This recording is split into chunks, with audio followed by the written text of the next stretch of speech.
Bharatiya Janata party नेता घर एठी तृतीय स्थान होबाकू पड़िबो सही लज्जा रे बालियापाल एनएसी न हो से चक्रांत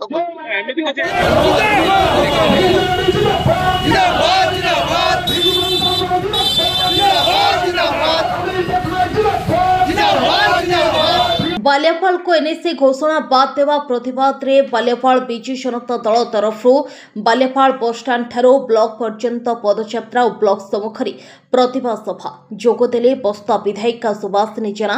सूचना अनुसार पूर्वतन राज्य सरकार बालियापाल को एनएसी घोषणा करथिले जहाकु नै बालियापालवासी आनंदरे थिले। मात्र वर्तमान सरकार स्वाधीनता दिवस 12टी और 7 शासन दिवस 16टी ब्लॉक को एनएसी घोषणा करथिला बळी बालियापाल को एथिरो बाद दैछंती। एनएसी पई आवश्यक हेउतबा समस्त भित्तिभूमि बालियारे थिबा बळी सरकार एहा कोणदेखा करिबा ओ एनएसी को बाद देबाकु नै बालियापाल अंचल रे राजनीति उष्णता बढ़िबार लागिछि। बस्ता निर्वाचन मंडलीर विधायिका सुभाषिनी जेना नेतृत्व में बालियापाल बिजु जनता दलर शह शह कर्मी पक्षर बालियापाल बस स्टाण्ड ब्लॉक पर्यंत एक पदयात्रा ब्लॉक सम्मुखरे विक्षोभ प्रदर्शन करने सह मुख्यमंत्री उद्देश्य एक दाबीपत्र प्रदान करथिले। विधायिका सुभाषिनी जेना खूब शीघ्र बालियापाल को एनएसी घोषणा करने दाबी करिसेंती। जदि न हुए आगामी विधानसभा दाबी उठाइबे बोली कहिसेंती। ब्यूरो रिपोर्ट महिमा टीवी। दाबी आमर विधायिका मानस संतान भाया बालियापाल एनएसी थिला ताको भारतीय जनता पार्टी जो सरकार आंचलिक नेता हीन चक्रांत बालियापाल को एनएसी दाबी एनएसी बात कर प्रतिवाद आज ये विक्षोभ प्रदर्शन का दाबी पत्र खाली विक्षोभ प्रदर्शन नुहे दाबी पत्र एवं विधायिका महोदया जो मानस संतान बालियापाल एनएसी से आज आम सहित सहयोग कर बालियापाल एनएसी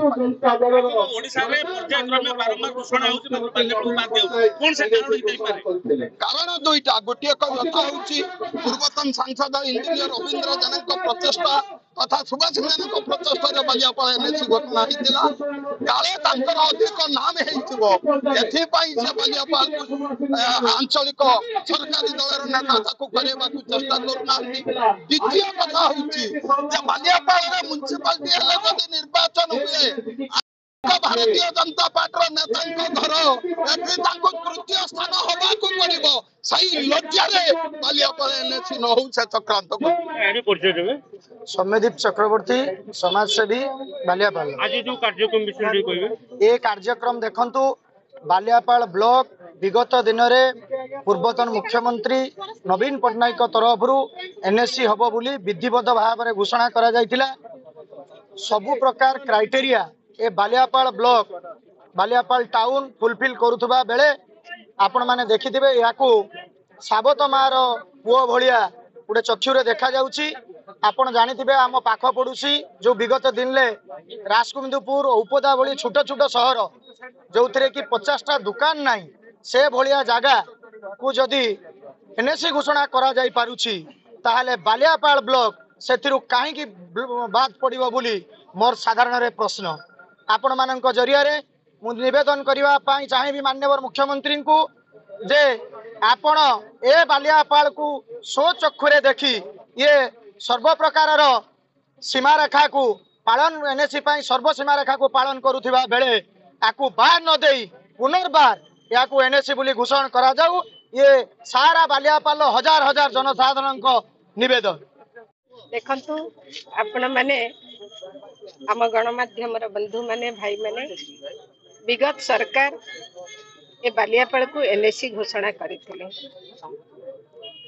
आ मु जतबेले निर्वाचित हेकि आसिली विधानसभा रे मध्य ए बाबद रे प्रश्न उठेइथिली।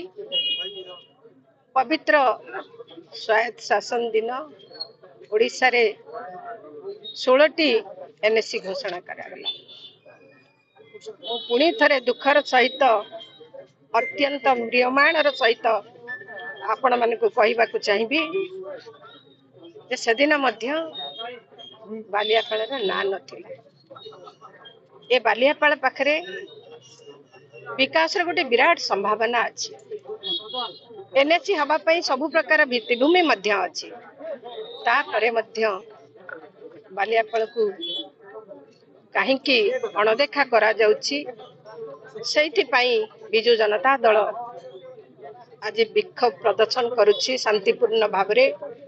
आमे सरकार पाखरे दाबी रखुछु सरकार पुणी पुनर्विचार करी बालियापाल को एनएसी मान्यता दियंतु। जेते दिन पर्यंत सरकार आमर दाबी को मानि नथिबे सेते दिन पर्यंत आमर संग्राम जारी रहिबो।